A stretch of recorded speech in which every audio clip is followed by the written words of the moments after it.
ایک جیلم کا بیٹھا ہوا رافضیوں کا ہمنوا، اس کے اوپر سوال کرو وہ جواب نہیں دیتا، کلا بازیاں کھانا شروع کر دیتا، ٹمک تو الزامات۔ اس کے ذمے 50 سے زائد سوال ہیں، جن میں سے آپ کے سامنے پہلے بھی رکھ چکا ہوں۔ اس بدبخت نے رسول اللہ صلی اللہ علیہ وسلم کے بارے میں پتہ کیا کہا؟ کہ یہودیوں نے کہا تھا، کہتا یہ ہے کہ یہودی کہتے تھے رسول اللہ کو معاذ اللہ ثم معاذ اللہ، یہ کل کا چھوکرا ہے۔ کیوں؟ بغیم بینہم، مولوی ان کے بڑے بڑے جو پادری بیٹھے ہوئے تھے وہ کہتے تھے یہ کل کے چھوکرا آ کے ہمیں بتائے گا۔ مجھے بتائیے کس یہودی نے کس کتاب کے اندر رسول اللہ کے بارے میں یہ بکواس کی ہے؟ یہ جھوٹ بولتا ہے، چاہے یہودیوں کے اوپر الزام لگا رہا ہے، چاہے الزام یہودیوں پہ لگا رہا ہے، لیکن یہ بات بھی جھوٹ ہے۔ حضرت علی نے کہا کہ جس وقت مجھے خلیفہ بنانا تھا اس وقت بنایا نہیں، اب عثمان کی شہادت کے بعد سارا ملبہ میرے گاٹا فٹ کرنا چاہتے ہو۔ عجیب و غریب الفاظ۔ پہلی خلافت جو پوری ٹرو اسلامک ڈیموکریسی کے ساتھ اسٹیبلش ہوئی ہے نا اوپن مجمع میں، وہ حضرت علی کی خلافت ہے۔ حضرت علی نے کہا کہ دیکھو ہوں سب کچھ بگاڑ کے میرے گاٹے فٹ کرنے لگے ہو لوگ۔ یہ علی حضرت علی نے کس ٹائم کہا ہے، کس وقت کہا ہے؟ جھوٹ بولتا ہے، جھوٹ پہ جھوٹ بولی جاتا ہے۔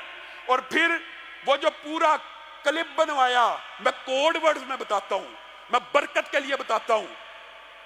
اور جب انسان کے دل میں بغض نہ ہو تو انسان اس طرح کی بات کرتا ہے کہ محدثین نے کون سی خدمت کی ہے جی، نام نہیں بتائے۔ میں ان اماموں سے پوچھتا ہوں یہ آپ نے دین کی کون سی خدمت کی ہے، یہ روایت لکھ کے میں نام بتاتا ہوں، آخر میں جا کے تو 100 تردیدیں کر لے، جو تیرا مقصد تھا تو نے پورا کر لیا۔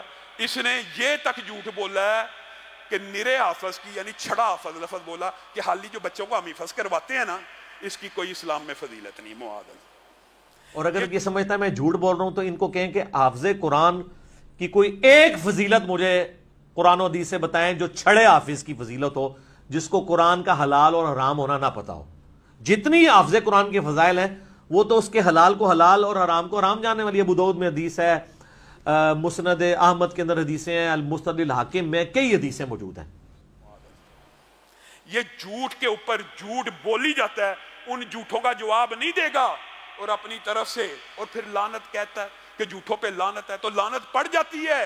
اللہ کے عذاب کا کوڑا اس کے اوپر چلنے لگا ہے، حتیٰ کہ یہاں تک کہہ دیا کہ قادیانی جو ہیں وہ یہودیوں اور عیسائیوں سے بہتر ہیں، معاذ اللہ۔ کہ آپ کے ساتھ جو قادیانی ہیں، جو نبی علیہ السلام کو آخری نبی مانتے ہیں لیکن ساتھ امتی نبی کلیم کرتے ہیں، کیا یہ یہود و نصارہ سے بدتر ہے؟ یہود و نصارہ تو آپ کے نبی علیہ السلام کو، میرے نبی علیہ السلام کو سرے سے پیغمبر نہیں مانتے بلکہ تو نعوذ باللہ جھوٹا کہتے ہیں۔ یہ نبی علیہ السلام کو مان رہے ہیں، ان کو آپ ان سے بدتر تو نہ کہنا۔ آپ ریشو پروپورشن پہ ڈیوائن کریں نا۔ جس طرح میں دیوبند بریلوی کے دفاع کے لیے کھڑا ہوں گا نا، میں ہر اس شخص کے دفاع کے لیے کھڑا ہوں گا جس کو آپ ضرورت سے زیادہ فتویٰ اس کے اوپر لگا دیں گے، آپ کو اس کیٹیگری میں نہیں لے کے آ سکتے۔ کس طرح وہ آپ کے نبی کو مانتے تو ہیں۔ یہ 50 سے زائد سوال ابو یحییٰ نور پوری نے ابھی اس کے سامنے پیش کی ہے، نہ مناظرے میں آتا ہے نہ مباہلے میں آتا ہے۔ یہ بندہ عجیب ہے، تابعین کے بارے میں کہتا ہے تابعین۔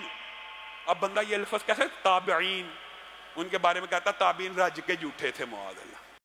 جھوٹی حدیثیں گھڑنے کے اور جھوٹ بولنے کے ماہر تھے تابعین، اور نیکوکار بھی رج کے تھے اور جھوٹے بھی رج کے سن۔ تیرے سے بڑا جھوٹا کون ہے؟ تابعین کو کہہ رہا ہے تابعین رج کے جھوٹے تھے، صحابہ دین سے پھر گئے تھے رسول اللہ کے جانے کے بعد۔ اس کے اور رافضیوں میں کیا فرق رہ گیا ہے؟ امام ابو حنیفہ کے بارے میں جھوٹ بولتے ہوئے کہتا ہے وہ امام مالک کے پوتا شاگرد ہیں، اور امام مالک کے پوتا شاگرد ہے امام حنیفہ۔ امام مالک کے پوتا شاگرد ہے امام ابو حنیفہ۔ یہ اس کی تحقیق ہے، یہ اس کی تعلیم ہے۔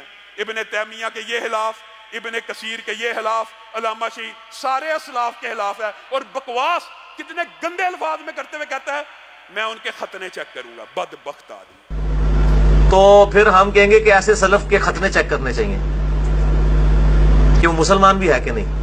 تو میں تو پھر وہ ایک مہذب الفاظ استعمال کرتا ہوں کہ ایسے سلف کے پھر خطرے چیک کرنے چاہیے، تو پھر ہم سلف سے پہلے اس کا لائسنس چیک کریں گے کہ وہ مسلمان بھی ہے کہ نہیں۔ یہ ساری آن دی ریکارڈ باتیں موجود ہیں، ان باتوں کا جواب نہیں دے گا۔